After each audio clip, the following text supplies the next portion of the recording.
Hello student, in last part we studied about the kingdom Protista, kingdom Plantae, kingdom Fungi, and now we will continue the kingdom Animalia. That is the last kingdom, fifth kingdom from the five kingdom system of classification. आता ह्याच्या पुढचा जो kingdom आहे पाचवा kingdom, that is the kingdom Animalia. Animalia आपण सगळे सुद्धा कोण आहोत? ॲनिमल्स. म्हणजे बरेच कॅरेक्टर जे आपल्या शरीरात आपल्याला दिसतात तेच कॅरेक्टर ह्याच्यामध्ये आपण बघितले तर दिसणार आपल्याला. पण सगळ्यात महत्त्वाचं म्हणजे काय तर ॲनिमलच्या अंडर येणारे जेवढे जीव आहेत ते सगळे कसे आहेत? हेट्रोट्रॉप्स. स्वतःचं अन्न स्वतः बनवू शकत नाही. They are the heterotrophs. They can not prepare their own food. खुद का खाना खुद नहीं बना सकते. दे ऐसे जो ऑर्गेनिजम्स है उनको हम क्या कहते? Heterotrophic organism. और जो किंगडम एनिमेलिया का मेन कैरेक्टर है. They are showing the holozoic nutrition. जिस तरह से हमारे बॉडी में होलोजोइक न्यूट्रिशन हमें दिखाई देता है, हम जैसे फूड इंजेस्ट करते हैं उसका डाइजेशन होता है, एसिमिलेशन होता है. So this type of mode of nutrition is known as the holozoic mode of nutrition.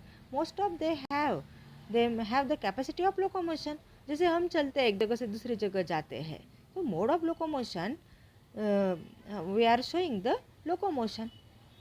This is also the special characteristic. Cell wall absent है, क्लोरोफिल पिगमेंट नहीं है, and we are the multicellular eukaryotes.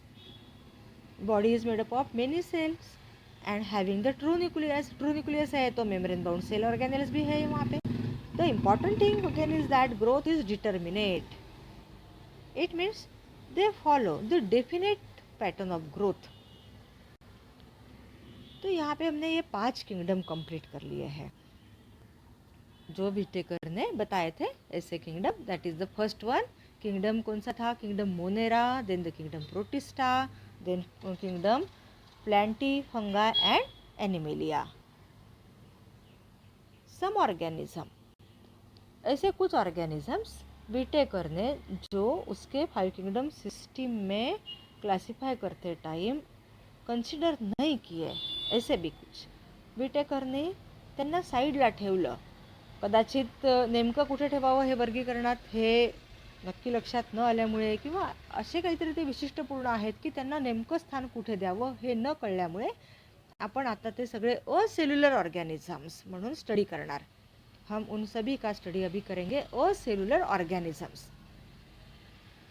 उसमें सबसे main और आज के तारीख में जिसका नाम बार बार हम सुन रहे वो है कोरोना वायरस, जिसके कारण कोविड-19 की परेशानी हम झेल रहे हैं. वो है वायरस.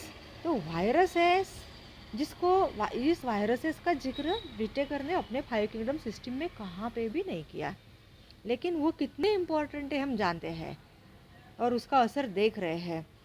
तो वायरसेस, वायरॉइड्स और लाइकेंस, इनका अभी हम यहाँ पे थोड़ा स्टडी करने वाले. So viruses, viroids are the groups of acellular organism that are not included in Whittaker's 5 kingdom classification. तो वायरसेस जो है एक ऐसे क्या कहेंगे इनको, ऑर्गेनिज्म कहना भी बड़ी मुश्किल है. They are on the threshold. म्हणजे आपण त्यांना असं म्हणू शकतो की ते सजीव आणि निर्जीवाच्या उंबरठ्यावर उभे आहेत. नाही त्यांना सजीव म्हणू शकत, नाही आपण त्यांना निर्जीव म्हणू शकत. त्यांना जेव्हा योग्य ऐसा होस्ट मिलतो, जब उनको कोई एक अच्छा होस्ट मिल जाता है, सही होस्ट मिल जाता है, तब वो पूरे लिविंग बन जाते हैं. जब तक उनको ऐसा होस्ट नहीं मिलता तब तक वो नॉन लिविंग है. बहुत ही इंटरेस्टिंग है इनका study. So viruses, they lack their own cell machinery. They have protein coat. उनकी बॉडी यानी बहुत ही वैशिष्ट्य है ऐसा उनकी बॉडी का कि प्रोटीन कोट है बाहर के साइड में जिसको हम कैप्सिड कहते हैं. और अंदर हम देखेंगे यानी बाहर का बॉडी यानी क्या है, तो बाहर खाली एक कैप्सिड है, प्रोटीन का कोट है, और अंदर एक न्यूक्लिक एसिड का स्ट्रैंड है. इतना ही. वो न्यूक्लिक एसिड का स्ट्रैंड यानी DNA होगा या RNA होगा. They are inactive outside the host cell. But once they enter a specific host cell, they take charge of its cellular machinery, duplicate themselves, and viruses thus can be called the infectious nucleoprotein particles, able to migrate in a agar gel also. See here, bacteriophage, tobacco mosaic virus, ये दो example है। यहाँ पे हम देखेंगे इनके बारे में, वायरसेस के बारे में। तो इमेजेस में आप देखो बैक्टीरियोफेज, और दूसरा जो है ना वो टीएमवी यानी टोबैको मोज़ाइक वायरस। ये टोबैको मोज़ाइक वायरस जो है वो स्टैनले ने 1935 में क्रिस्टलाइन फॉर्म में टोबैको लीव्स से पाया था। उसने इन्फेक्शन, उसका जो उसने एक्सट्रैक्ट निकाला था और दूसरे नॉन इन्फेक्टेड प्लांट के ऊपर डालने के बाद उसने पाया कि यहाँ पे इन्फेक्शन दिखाई देता है, यानी वायरसेस के कारण इन्फेक्शन होता है, ये उसके ध्यान में आया था। when the juice from tobacco plants infected with the tobacco mosaic virus, TMV virus, then injected into the healthy plants, then the plant shows symptoms of mosaic disease. तो बहुत सारे ऐसे साइंटिस्ट है, मेयर है, आयन विस्की है, कि जिन्होंने ये पाया कि इसके कारण इन्फेक्शन होता है वायरसेस के कारण। एम वी बिजरिंग, इन्होंने वायरस वेनॉम और द पॉइजनस फ्लूइड ऐसे रेफर्ड किया इसको। Contagium vivium fluidium, meaning contagious living fluid. The term virus was first used by Louis Pasteur. यहाँ पे वायरस जो है वापस हम दो पार्ट में ये कर सकते हैं। जैसा कि अभी एक डायग्राम में हमने देखा था कि viruses which attack and infect the bacteria, they are called bacteriophages. यहाँ पे एक डायग्राम है वो बैक्टीरियोफेज, यहाँ पे देखो, the viruses which attack and infect the bacteria, they are called the bacteriophages or bacterial viruses. And the bacteria ऐसे भी वायरसेस है जो प्लांट वायरस, कि जो प्लांट को ये करने वाले, इन्फेक्ट करने वाले हैं, एनिमल को इन्फेक्ट करने वाले एनिमल वायरसेस है। डीएनए वायरस, आरएनए वायरस, इस तरीके से जब हम उनको सेपरेटली स्टडी करेंगे तो डीएनए वायरस यानी possesses DNA as a genetic material, RNA viruses they possesses RNA as a genetic material. Most common type है ये, और डबल स्टैंडर्ड यहाँ पे डीएनए वायरस प्रेजेंट है। और आरएनए वायरस जो है most common type is single standard RNA virus. Replication occurs inside the nucleus and here the replication occurs inside the cytoplasm. So viruses causes disorders like leaf curling, leaf के ऊपर भी वो infect करते हैं, तो leaf curling, leaf का yellowing हो जाना, मोजाइक फॉर्मेशन लीफ के ऊपर दिखाई देना, ऐसे कुछ डिसीजेस प्लांट्स के ऊपर हमें दिखाई देते हैं। Foot and mouth diseases in animals also observe.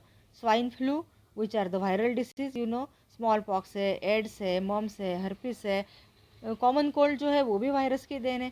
So viruses are the positive agents of many diseases in humans, and nowadays the well known virus is, you know, that is the coronavirus.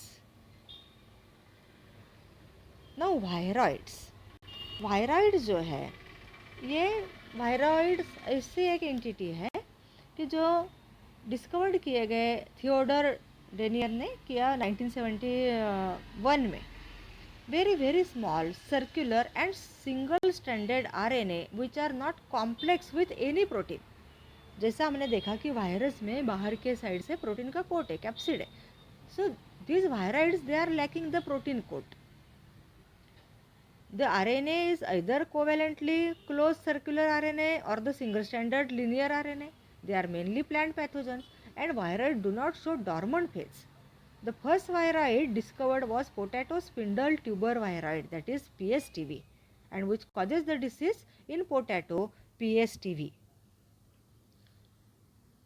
उसमें लगभग 359 nucleotides present है, 10 times less genetic material than the smallest known virus. Then the next entity, that is the lichens. Lichen is coexistence of algae and fungi for mutual benefit. Lichens जे आहेत, लायकेन्सची जर का आपण body बघितली तर आपल्याला इथे दोन पार्टनर एकत्र येऊन त्यांचं स्ट्रक्चर बनलेलं दिसतं. यहाँ पे दो पार्टनर इकट्ठा आके एक बॉडी बनाते जिसको हम लाइकेंस कहते हैं. सिम्बायोसिस रिलेशनशिप हमें उसमें दिखाई देती है. दो पार्टनर जो है उसमें एक जो पार्टनर है वो अलगल पार्टनर, और दूसरा जो पार्टनर है वो है फंगल पार्टनर। अभी अलगल पार्टनर जो है उसको फाइकोबायंट या फोटोबायंट कहा जाता है, और जो फंगल का पार्टनर है उसको माइकोबायंट कहा जाता है। ये दोनों मिलके पार्टनर सिम्बायोटिकली, एक दूसरे को नुकसान नहीं बल्कि एक दूसरे की मदद करके अपना लाईफ कंप्लीट करते हैं। और मेन इसका एक्झाम्पल म्हणजे दगडफूल, ज्याला आपण म्हणतो पत्थरफूल किंवा दगडफूल, मसाल्याचा पदार्थ, मसालेदार करी वगैरे बनवताना ज्याचा वापर केला जातो ते दगडफूल किंवा पत्थरफूल हे लायकेन्स आहे. So the algal member, the phycobiont mostly belongs to cyanobacteria or the green algae, and the fungal member is called a mycobiont. They are excellent example of symbiosis. Algal part provides food to fungal part and fungus provides shelter, absorb water and minerals. This association is intense and it is difficult to identify them as a separate living beings. बहुत गहरी उन लोगों की relationship हमें दिखाई देती है. ये जो है वो हमें एक्सट्रीम इन्वायरमेंट में दिखाई देते हैं, यानी जहाँ पे एकदम स्नो बहुत ही है, ऐसे पोलर रीजन पर लाइकेंस वहाँ पे भी पाए जाते हैं. And lichens are very sensitive to pollution. जहाँ पे पोल्यूशन है ऐसे एरिया में लाइकेंस हमें दिखाई नहीं देते. लाइकेंस उस एरिया में उगते ही नहीं जहाँ पे पोल्यूशन है. तो पोल्यूशन का एक तरीके से they are not found in polluted region, hence they are considered as a pollution indicators. Lichens also play important role in soil formation by using specific acid production. यहाँ पे क्या होता है कि withering of rocks they leads to formation of a soil, and this process is called a pedogenesis. After lichens, then some bryophytes and then other higher plants can grow on such a soil. So lichens they are pioneers of any vegetation. They are known as the lichens. They are known as the pioneers of vegetation on rocks. यहाँ पे आप देख सकते हो lichens का एक example है. तो इस तरीके से हमने 5 किंगडम इस वीडियो के इस पार्ट में कंप्लीट कर लिए हैं. पहले पार्ट में जैसा मैंने बताया आपको कि 5 किंगडम सिस्टम के पहले जो 2 किंगडम सिस्टम है उसके पहले जो सिस्टमैटिक्स उसका डेफिनेशन हमने देखा, टैक्सोनॉमी यानी क्या क्लासिफिकेशन. ये टॉपिक कुछ अभी एग्ज़ाम के लिए मार्किंग के लिए निकाल दिया है, लेकिन आपको ज़रूर पढ़ना है वो टॉपिक सब. और जब आपके कॉलेज में आपके टीचर से आप मिलने वाले हो तो ज़रूर उसके बारे में जो आपकी डाउट डिफ़िकल्टी होगी आपको ज़रूर पूछने हैं, और हो सके तो वापस हम वो पढ़ाने की कोशिश भी करेंगे. यहाँ पे एक चार्ट मैं आपको दिखा रही हूँ. अभी तक जितने किंगडम हमने यहाँ पे स्टडी किया है तो उनके कैरेक्टर्स दिए हुए एक कॉलम में, और मोनेरा, प्रोटिस्टा, फंगाई, प्लेंटी और एनिमेलिया, इस तरीके से 5 किंगडम दिए हुए. तो एक एग्जाम्पल उन्होंने यहाँ पे करके दिया है. तो एक होमवर्क जैसे आपको मैं दे रही हूँ. यहाँ पे आपको ये चार्ट कंप्लीट करना आहे आपके नोटबुक में. लक्षात येत आहे मुलांनो? हा एक चार्ट आहे. इथे आपण इकडे त्यांचे गुणधर्म बघतोय. पहिला जो रकाना दिलेला आहे त्याच्यामध्ये त्यांचे कॅरेक्टर्स म्हणजे गुणधर्म दिलेले आहे, आणि पहिला जो आहे तो मोनेरा, दुसरा प्रोटिस्टा, तिसरा फंगाय, चौथा प्लॅन्टी आणि पाचवा एनिमेलिया, अशा रीतीने तो चार्ट दिलेला आहे.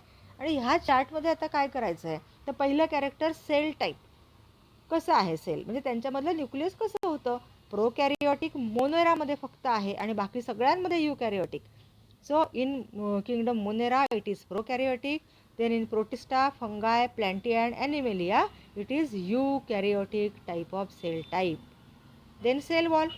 मोनेरामध्ये सेल वॉल कशी होती, प्रोटिस्टामध्ये कशी या प्रकारे आहे, सेल वॉल आहे का प्रेझेंट. तसं आता फंगसमध्ये चिटिननी बनलेली सेल वॉल आहे, आणि ॲनिमलमध्ये सेल वॉल आहे का तर नाही, सेल वॉल अब्सेंट. अशा रीतीने न्यूक्लिअर मेम्ब्रेन कुठे प्रेझेंट आहे कुठे अब्सेंट आहे ते आपल्याला बघायचं आहे. बॉडी ऑर्गनायझेशन कोणाचं युनिसेल्युलर आहे कोणाचं मल्टीसेल्युलर आहे ते बघायचं आहे. मोड ऑफ न्यूट्रिशन म्हणजे ऑटोट्रॉपिक आहे, हेट्रोट्रॉपिक आहे, पॅरासाईट आहे, सॅप्रोफाईट आहे, त्या पद्धतीने हा चार्ट भरायचा. आणि महत्त्वाचं म्हणजे त्यांचा इकॉलॉजिकल रोल काय आहे, पर्यावरणाच्या दृष्टिकोनातून पर्यावरणातली त्यांची भूमिका काय आहे. तर ते डिकम्पोझर्स आहेत का काय आहेत. आता जसं की प्लॅन्टी किंगडममध्ये आपण काय म्हणू, ते प्रोड्युसर्स आहेत. तर मोनेरा हे कसे आहेत, डिकम्पोझर्स आहेत. तर अशा रीतीने हे तुम्हाला मी एक काम दिलेलं आहे, तो चार्ट तुम्ही तुमच्या वहीमध्ये बनवायचा आहे. विविध अशी अजून एक्झाम्पल, फोटो, आजूबाजूला आपल्याला काय विविधता दिसते ह्या सगळ्याच्या नोंदी करायच्या आहे. आप सभी को जैसा आपको टाइम है, आपके आजू बाजू के एरिया में कैसे कैसे अलग अलग टाइप के ऑर्गेनिज्म दिखाई दे रहे हैं वो देखने हैं. हो सके उनके फ़ोटो निकालो, उनका एक कंप्लीट ऐसा रिकॉर्ड रखो, उनके बारे में ज़्यादा से ज़्यादा जानकारी लेना है आपको. इस तरीके से कुछ प्रोजेक्ट का वर्क भी आप कर सकते हो. And I am very much thankful. Thank you.